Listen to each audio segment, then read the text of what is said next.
We're looking back at what was a good year for the car industry, and judging by this year's concept cars, there's a lot to look forward to as well.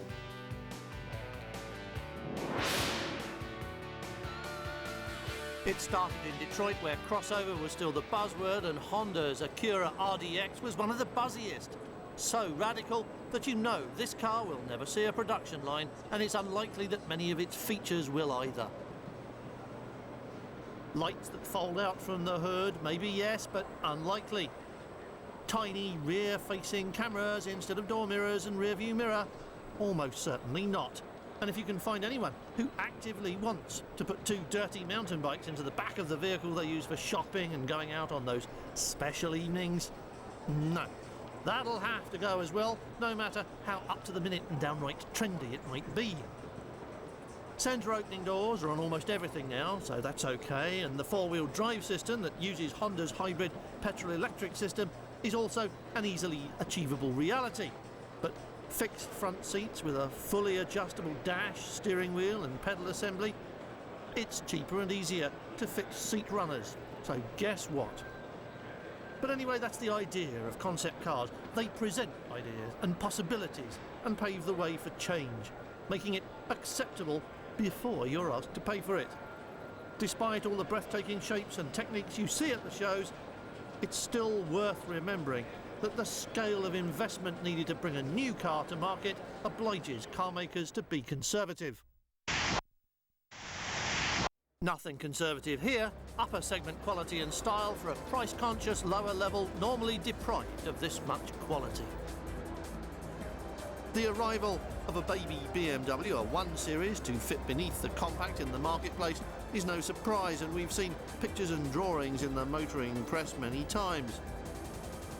But at the Geneva show, BMW finally brought us the metalwork we've all been waiting for, although it seemed an odd decision to unveil the CS1 in a convertible form that will almost certainly never be available to buy. But on the other hand, the same could be true for just about every other feature of the CS1 concept car, because that's exactly what it still is, a concept. In the words of the official press release, this is merely a glimpse of the design philosophy which might characterise the exterior of a small BMW in the future. Not much to hang your hat on then. Created by Chris Bangle, the BMW chief designer, who is so often referred to as the controversial chief designer, as if he officially had a three-word job title, CS1 is recognisably BMW thanks to lights and grille and so on, and at the same time a long way from the conventional family face and shape.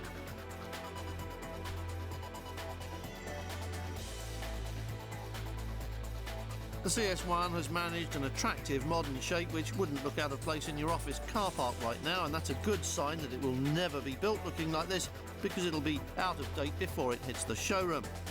Fitting in between Mini and 3 Series, it will utilise the 1.8 4-cylinder with BMW's Valvetronic system, helping it to 115 horsepower. And it will also feature the paddle-operated sequential gearbox. And on the inside, the little convertible is as radical as it is outside. And the choice of convertible makes a lot of sense if BMW are more committed to the car's interior styling than the exterior.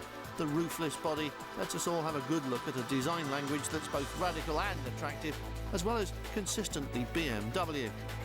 So consistently that it includes the iDrive system we've only seen higher up the range so far, and this is a clear indication of BMW commitment to its mouse-driven computer command centre, which combines the controls for just about everything except steering and brakes into one LCD screen.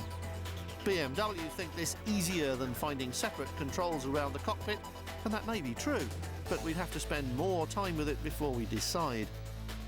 Other touches of modernism we have no reservations about, except perhaps the bi-xenon arrangement at the front. Those so-called eyes apparently give CS1 an alert, refined and dynamic look.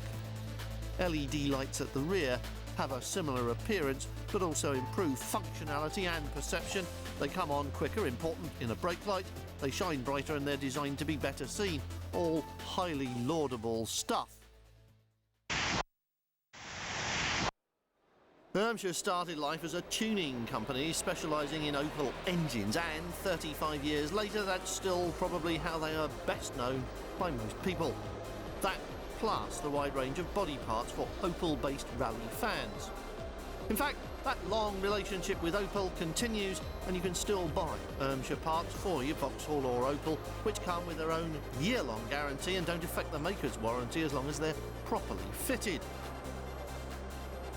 Alternatively, you might prefer to bypass the bolted on and painted option and buy a complete car.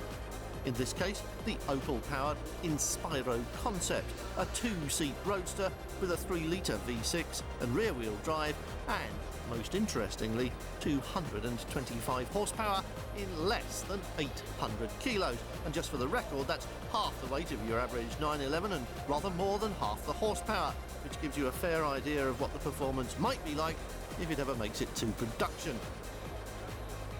At the moment, it's all speculative. A concept car indeed, and that probably accounts for the Batmobile look so popular among concept car designers at the moment. But it's a fair effort, this, and to be honest, we've seen much worse on the stands at Geneva, rotating under some very big motor industry names, so Ermshire really have nothing to be ashamed of. On the contrary, some of us quite like this, and the only source of possible worry about it might be the eventual price. Built in a small production run, it might have disproportionately high unit costs like so many others of its kind, but assuming Ermshire can solve that problem, as have Noble for example, then we like it.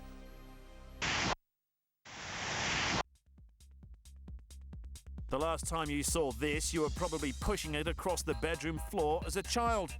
This, though, is the Dodge M80, which has a look of familiarity about it, and that could because it's now made the transition from toy box to concept vehicle. And yes, those are 20-inch wheels. Step inside and, like the Razor, there's little in the way of frills. However, the interior is still impressive thanks to its detonator yellow sheet metal panels, satin silver hard plastic covers and water-repellent seat trim. The gauges are kept simple, as too are the heating and audio systems. And powering all this is a 3.7-litre V6 engine, tuned to serve up 210 horsepower and plenty of torque. The rear of the vehicle's certainly spacey, with a 5-foot-long berth at the back, which should be room enough for all your toys, whatever they may be.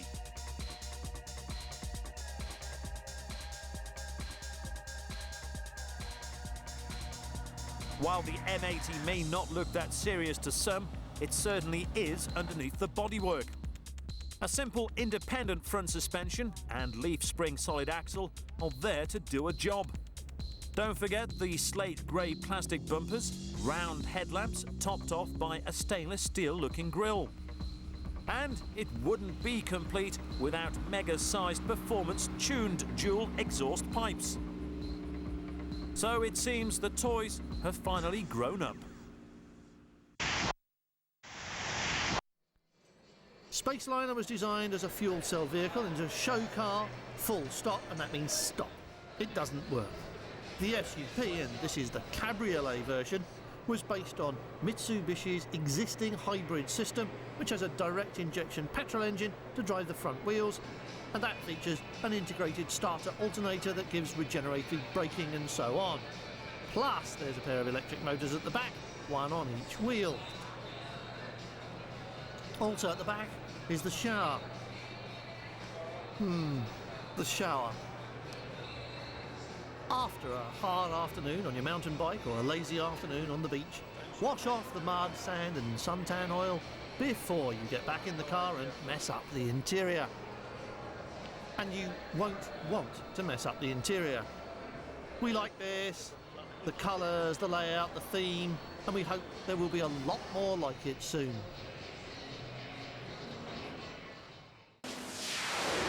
More concepts to come, and though it's doubtful any of them will ever make production, it's nice to dream, and that's what it's all about.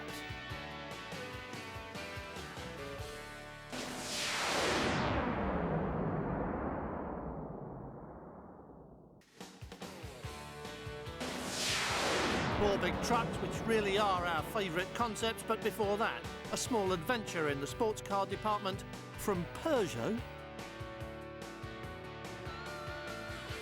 There are always a few surprises in Geneva, but this was the biggest, or rather these were.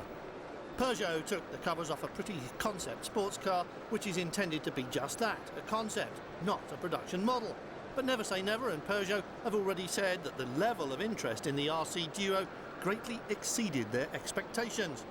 Surely they must have been prepared for the reaction to these two though, and surely the level of practicality and diversity involved is indicative of a production line potential.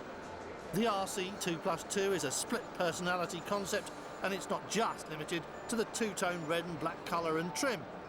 The Diamond, the red one, comes with a 2.2 diesel engine that develops 175 horsepower, and that means standstill to 60 in 6 seconds and a top speed of 143 miles an hour. With a 2-litre petrol unit and an identical 6-speed press-button gearbox, the RC Spades, that's the black one, has similar figures on acceleration and top speed and shares the carbon fibre construction of its twin. No plans for production, says Peugeot firmly, but look at the family face and ask yourself, couldn't this be the new 406 Coupe? Couldn't it? Please?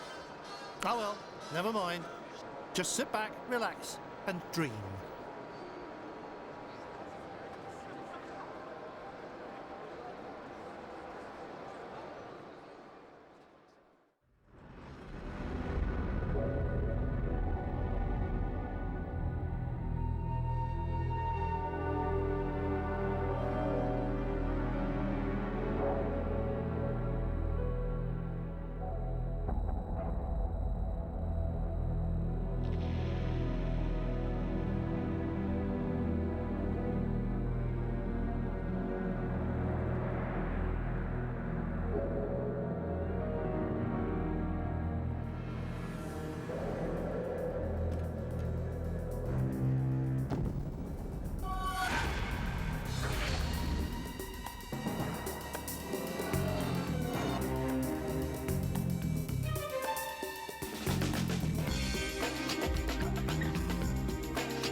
There's nothing little about this baby either. Ford call it the mighty F350, and they're not kidding. The Tonka concept truck loomed over everyone and everything in Detroit, dwarfing even Hummer. At 7 impressive feet tall, it rides a massive wheelbase of 165 inches with a rear track of almost 7 feet. Add on the dazzling yellow bodywork and the Tonka is 20 feet long and almost 8 feet wide. 3 more inches and it would need a police escort everywhere it goes. Ford designers say they enjoyed bringing a child's toy to life in the metal, and why wouldn't they? We all had fun with these when we were little, and now we can again as grown-ups. It's not a production model, but you can expect it to influence the look of Ford trucks in the future. And it does include some futuristic elements as well, including hydraulic launch assist. Still at the research stage, it uses a reversible pump and motor combined to recover energy lost during deceleration, store it as hydraulic power, and then release it under acceleration. The technique is guesstimated to produce a 25% payoff in fuel economy around town. That's a much-needed benefit for the Tonka, which has a 6-litre turbo V8 engine and a 5-speed automatic gearbox, the first time Ford have put that box behind a diesel power plant.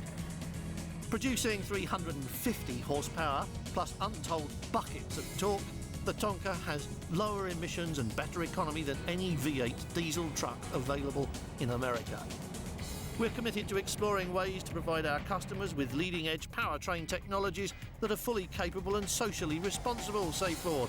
Our commitment to innovation doesn't end with the gearbox or the engine.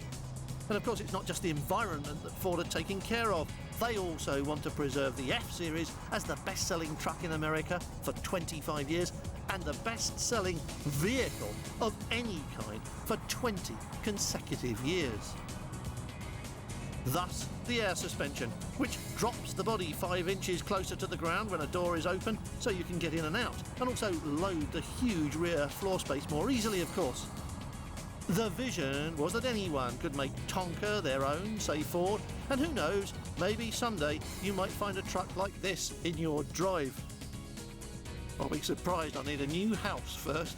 It's just not big enough.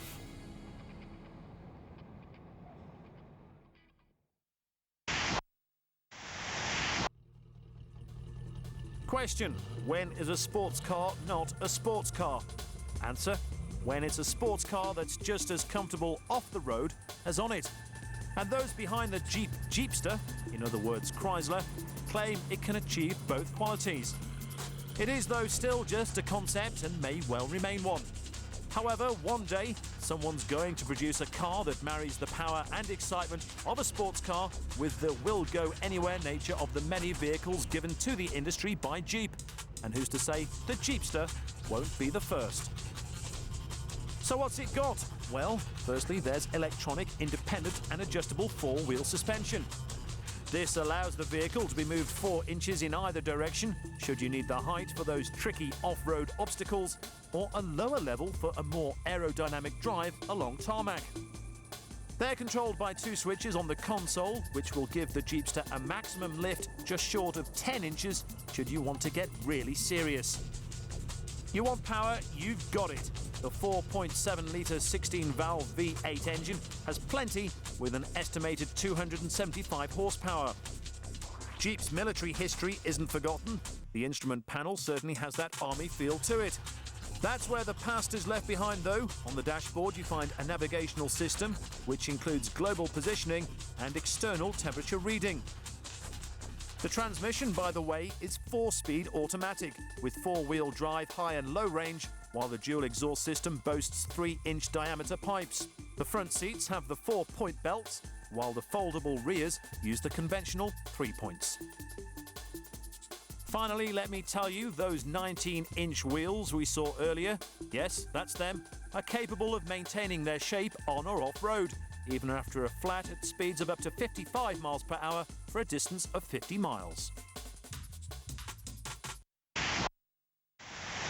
There's even further to go before we see anything like this in production, and that's a shame because we have to say that the Pod is something of a favourite, not least because it's a proper concept car that breaks new ground rather than just being a foretaste of something soon to come. Pod is something Rinspeed would understand, a car that offers radical new ideas as potential solutions to existing motoring problems, and a genuinely fresh idea about what your car should really mean to you. First, the practicalities. It's small and round, easy to park and garage, but inside it's all space and very little mechanical intrusion. That's magnified by the joystick control for steering, throttle and brakes. It can be used either side of the vehicle so it fits all markets, and its use is intuitive for the kids we're learning to call the PlayStation generation. Your children will be able to drive this with almost no lessons. Do they ever read the manual with a computer game? No, of course they don't. Pod also has moods. It smiles and waves when it's happy and sulks when it's tired, proving that all those annoying people who call their cars she might well have been right all along. Damn. Other practicalities. It lowers itself and opens the doors wide to make access easy, and the seats swivel for the same reason. This is a car with lots of room inside and lots of versatility as well, not to mention lots of toys.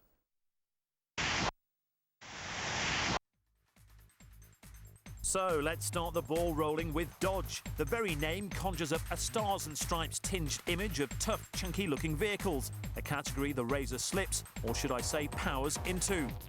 Chrome bumpers, classic door handles and mirrors are a few of the Razor's gimmicks. No power windows, no power mirrors, no radio. What you get is what you need. There's an integrated tachometer speedometer which gives you an analog rev reading and a digital speed reading. Confused? You won't be, as simplicity is the key as you sit inside the Razor's lightweight competition-style seat with its 4-point racing harness. And there's plenty of storage space behind those seats where you can keep that backup vehicle, should you forget to keep an eye on the fuel gauge.